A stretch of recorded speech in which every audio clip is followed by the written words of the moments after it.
बिहार की राजनीति में एक सवाल इन दिनों सबके जहन में घूम रहा है। क्या वाकई मुख्यमंत्री नीतीश कुमार की पार्टी जदयू पे खतरा मंडरा रहा है? क्या वाकई नीतीश कुमार की पार्टी चुनाव आते आते बिहार में टूट जाएगी? ये तमाम सवाल जो है वो खूब चर्चा में है। इस चर्चा की शुरुआत सी वोटर सर्वे से हुआ है। सी वोटर का सर्वे जब से आया है तब से नीतीश कुमार की पार्टी जो है वो डैमेज होते दिख रही है, और कहा यह भी जा रहा है कि इसी तर्ज पे सी वोटर के सर्वे पे जो है वो भारतीय जनता पार्टी बिहार में नीतीश कुमार को डैमेज भी कर रही है, और सीटों का जब बंटवारा होगा तो उसमें भी कम सीटें देने के मूड में दिख रही है।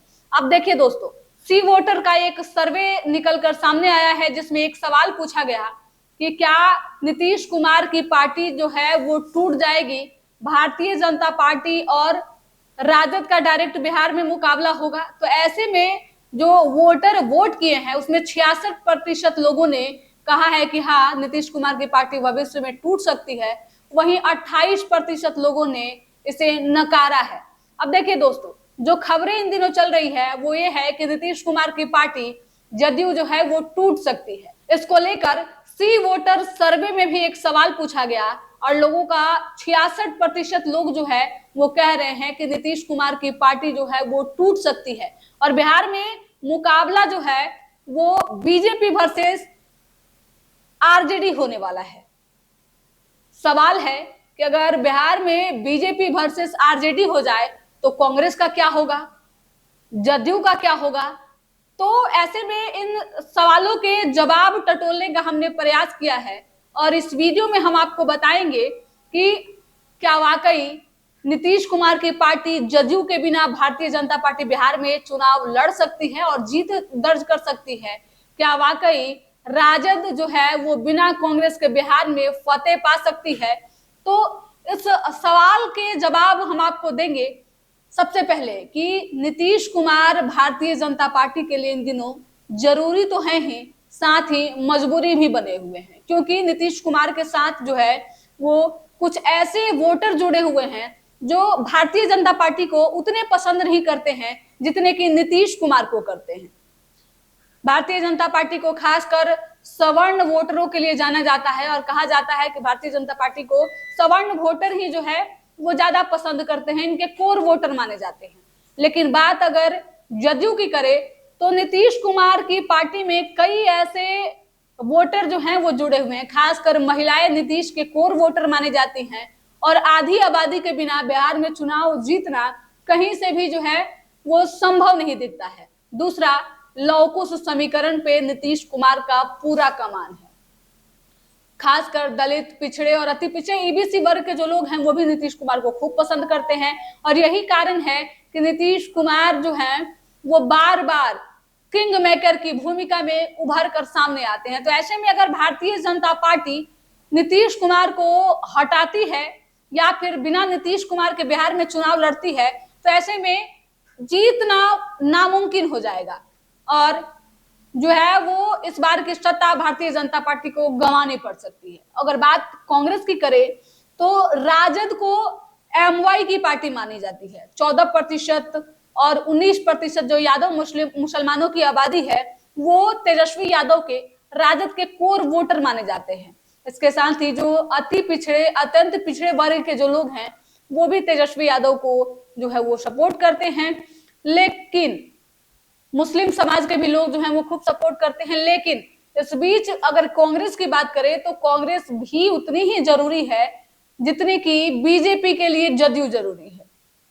कांग्रेस के साथ भी कुछ कोर वोटर जो हैं वो बिहार में जुड़े हुए हैं, और यही कारण है कि चाहे कितना भी प्रयास कर ले, सीमांचल के क्षेत्र में जो है वो एनडीए, खासकर भारतीय जनता पार्टी जो है वो बहुमत नहीं ला पाती है।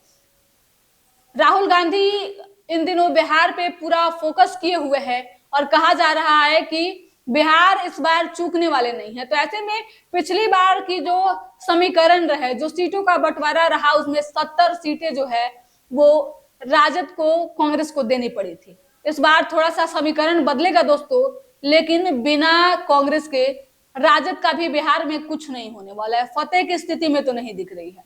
अब देखिए, भले ही कांग्रेस जो है वो अधिक सीटें न जीत पाए, लेकिन अगर अलग चुनाव लड़ती है तो ऐसे में तेजस्वी यादव को जो है वो नुकसान जरूर पहुंचाएगी। राजद के जो कुछ ऐसे वोटर हैं जो कि राजद को विशेष पसंद नहीं करते हैं, लेकिन गठबंधन में होने की वजह से कांग्रेस को वोट करते हैं, तो वो वोटर जो है वो ठीक वैसे ही कट जाएंगे जैसे दिल्ली के चुनाव में कांग्रेस ने आपको करारा झटका दिया।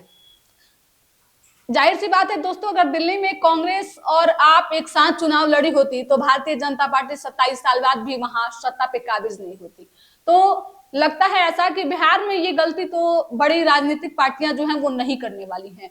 जिस तरीके की दिल्ली की स्थिति तेजस्वी यादव ने देखी है, उस तरीके से अब कांग्रेस के साथ जो है वो तालमेल बनाकर ही बिहार का चुनाव लड़ेंगे, ऐसा राजनीतिक एक्सपर्टों का कहना है। हालांकि इस बार कांग्रेस के तेवर जो है वो बिहार में बदले बदले से हैं और कांग्रेस जो है वो बी टीम बन के चुनाव लड़ने के मूड में नहीं दिख रही है। तो देखिए किस तरीके से जो है वो भाजपा के लिए जदयू, तो वहीं कांग्रेस जो है वो राजद के लिए कहीं ना कहीं जरूरी भी है और चुनाव जीतने की मजबूरी भी है। तो ऐसे में भले ही किसी का कितना भी सर्वे आ जाए, सी वोटर का सर्वे आ जाए, किसी पार्टी का सर्वे आ जाए, लेकिन ये क्षेत्रीय पार्टियां जो है वो जरूरी जरूर है। अगर चुनाव जीतनी है तो इन पार्टियों को जो है वो साथ लेकर चलना पड़ेगा, तभी बिहार में कोई भी पार्टी सत्ता पे काबिज हो सकती है। तो ऐसे में देखना दिलचस्प होगा कि इस बार जो है वो कौन अपनी पार्टियों को कितना हद तक साथ लेकर चलता है। बिहार के चुनाव में जो है वो कौन बेहतर परफॉर्मेंस करता है, बिहार की सत्ता कौन हासिल करता है, इस पे सबकी निगाहें टिकी हुई है। फिलहाल हमारे साथ इस खबर में इतना ही। अपनी राय कमेंट बॉक्स में जरूर देते जाइएगा। धन्यवाद।